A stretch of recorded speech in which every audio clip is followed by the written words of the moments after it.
그래서 지금 여러분들이 삼위일체이신 하나님을 믿습니까? 얼마만큼 그 열심한 강도로 열심한 열의를 가지고 믿고 있습니까?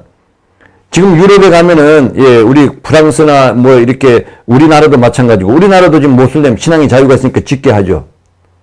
유럽에 가면 이제 그 사람들이 이제 짓게 하고 거기 가면 아프리카에는 뭐 새벽마다 와서 뭐 기도 소리가 나옵니다. 그런데 정작 이슬람 국가는 다른 종교를 인정하지 않습니다. 여러분들의 신앙을 이슬람이 국가에서 믿으려고 그러면 둘 중에 하나입니다. 공개적으로 믿으려고 그러면 가서 나를 죽여주십시오 하고 죽든지 아니면 여러분들이 나는 이제 예수가 하느님이라는 걸 그걸 부정하고 공개적으로 이슬람에 가가지고 개종을 하든지 둘 중에 하나입니다.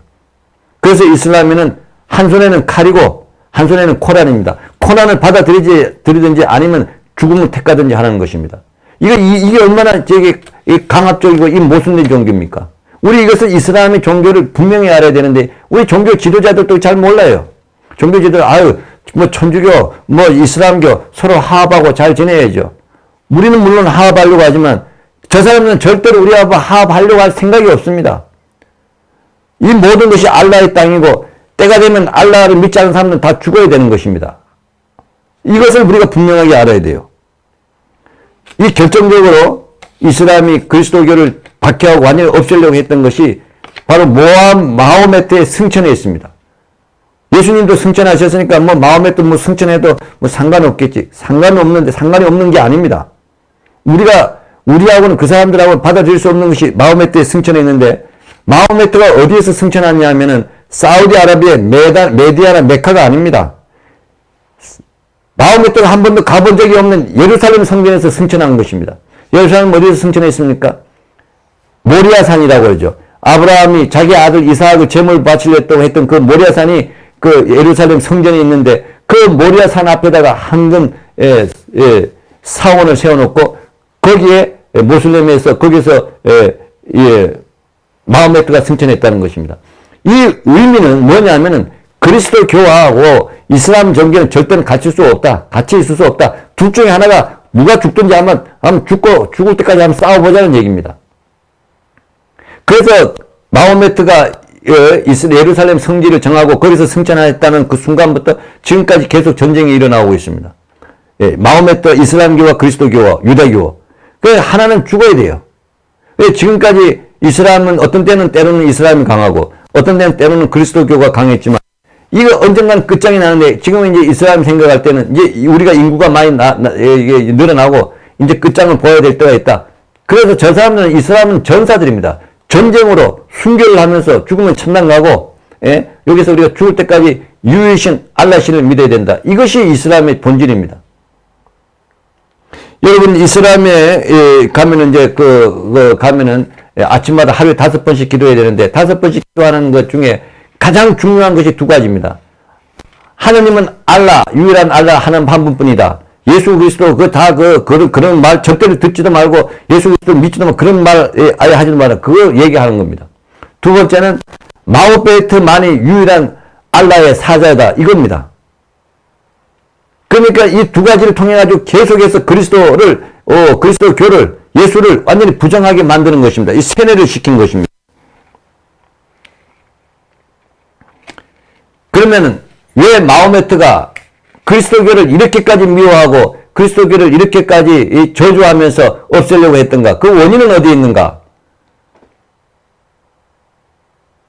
그 원인은 놀랍게도 아쉽지만 우리 천주교 가톨릭에서 그 원인을 제공했습니다. 예수님께서는 분명하게 말씀하셨습니다. 내 나라는 이 왕국이 아니다. 빌라도가 당신의 임금이여 나는 내 왕국은 이 나라가 아니다. 나는 죽어서 가야 될 저기 내 왕국이다. 만약에 이 나라가 내 왕국이었다면 내 신하들이 와서 싸웠을 것이다. 또 마귀가 예수님을 유혹할 때 내가 이 세상 모든 것을 내가 받았다. 내가 원하는 사람한테 줄 수 있다. 너 나한테 경배하라. 그러면 내가 이 나라를 주겠다.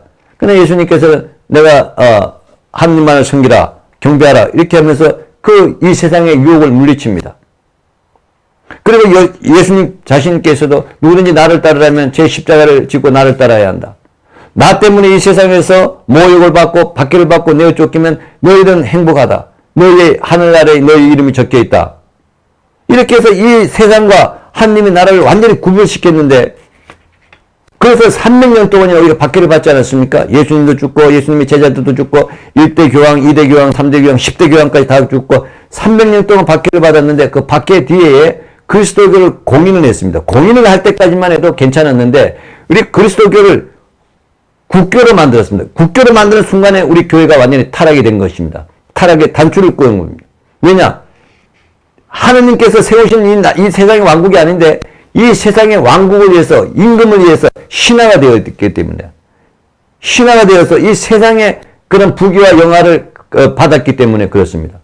그러면서 우리 이제 교회님들은 이제 로마 황제의 그걸 본받아서 이제 모자도 크게 세우고 지팡이도 들면서 권위의 상징, 가락지를 끼우고 사람들이 와서 절하게 하고 친구하고, 이런 로마의 이런 이 관료적이고 이런 이 제도적인 이런 간섭을 통해 가지고 완전히 그 어느 나라도 무너뜨릴 수 없는 튼튼한 그리스도교 왕국을 이뤘던 것이죠. 다른 나라들은 다 쓰러졌지만 그리스도 왕국은 계속 유지되었습니다. 여러분, 왕국은 어떻겠습니까? 권력이라고 하는 것은 자기 부모와 자기 자식 간에도 나눌 수 없는 것이 권력입니다. 그런데 그런 단단한 권력을 그리스도교가 갖고 있으니까 그런 권력을 갖고 싶어하는 마호메트나 그 중동에 있는 그런 사람들이 얼마나 적개심을 갖고 있었겠습니까?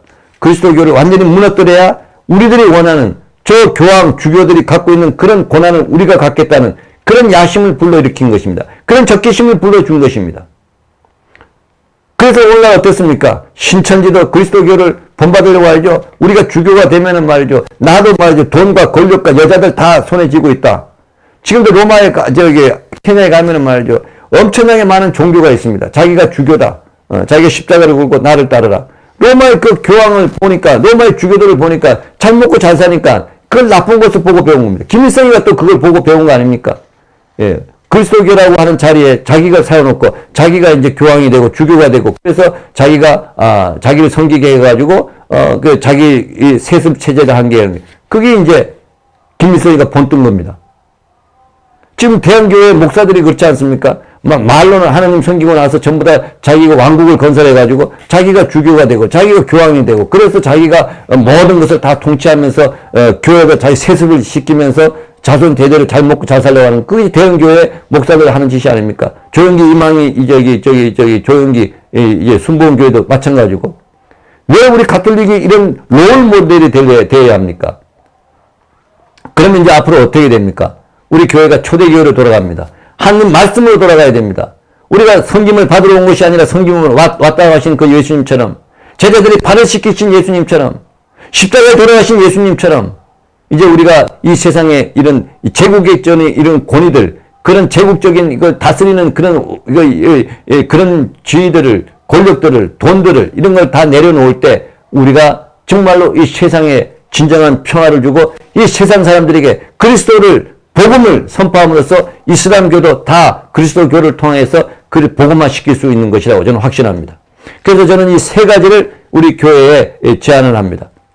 첫 번째는 우리 사제들이 5시간씩 기도해야 됩니다. 지금 우리 사제들이 기도하지 않으니까 지금 아프리카에서는 대놓고 우리 친구들을 장가 보내달라고 그럽니다. 여자들 하나씩 다 데리고 사는데 우리가 언제까지 이렇게 위선적으로 사느냐, 이런 얘기까지 나옵니다.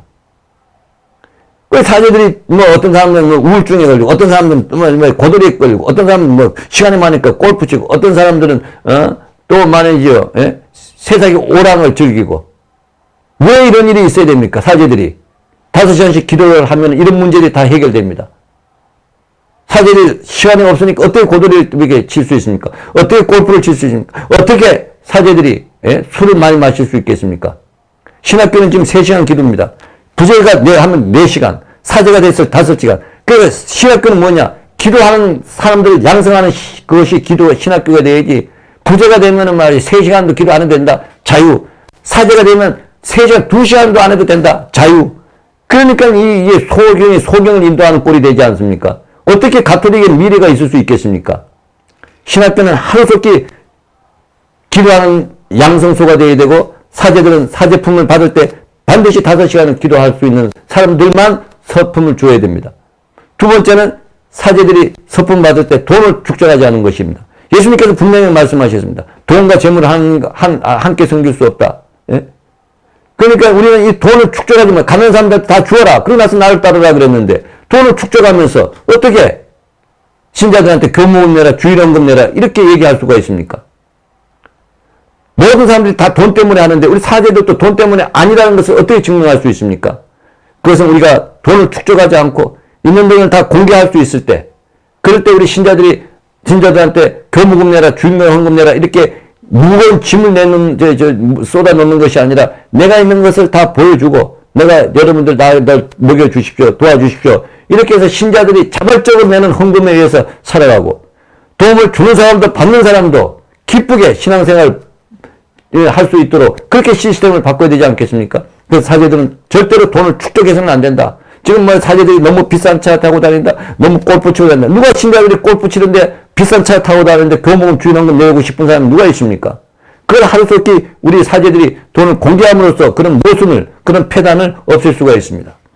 세 번째, 우리 사제들이 노후가 되었을 때 십복사를 들고 살아가는데 예수님께서 절대로 그렇게 살라고 얘기하지 않았습니다. 우리가 지금 말이죠, 나이가 90이 되어도 먹을 게 없어가지고 미약가를 끄고 폐우지를 쭈고 가는 사람들이 있는데 우리는 정말로 이 가난한 사람들한테 희망을 줘야지. 사제들이 다리가 멀쩡하고 사지가 멀쩡한데 십복사까지 두면서 노후를 살아가고 있다고. 이거 우리가 무슨 자격으로 우리가 하느님의 복음을 선포할 수 있겠습니까? 절대로 사제들이 노후는 자기 힘이 있는 데까지는 자기 힘으로 노력하고 밥하고 설거지하고 빨래하고 생활을 하고 힘이 없을 때는 공동체에 들어와서 살아야 되고 그래서 한 여자들한테 노후를 맡기고 그래서 돈을 모으려고 하는 이런 모순, 이런 폐단을 하루속히 정리를 해야 되지 않겠습니까? 그래서 세 가지. 하나는 5시간 기도, 돈을 축적하지 않는 것, 노후를 십복사에게 의지하지 않는 것, 이 세 가지를 철저하게 지킴으로써 우리 교회가 더 이상 세상 사람들한테 조롱거리나 우리 하나님을 팔아서 등쳐먹는 그런 사람들이 되지 된다는 그런 오명에서 벗어나서 진정으로 교회를 새롭게 하고 하나님의 말씀으로 이 세상을 새로운 세상으로 코로나를 통해서 완전히 새로운 세상으로 변화시켜 줄 수 있도록 간절히 부탁드립니다. 감사합니다.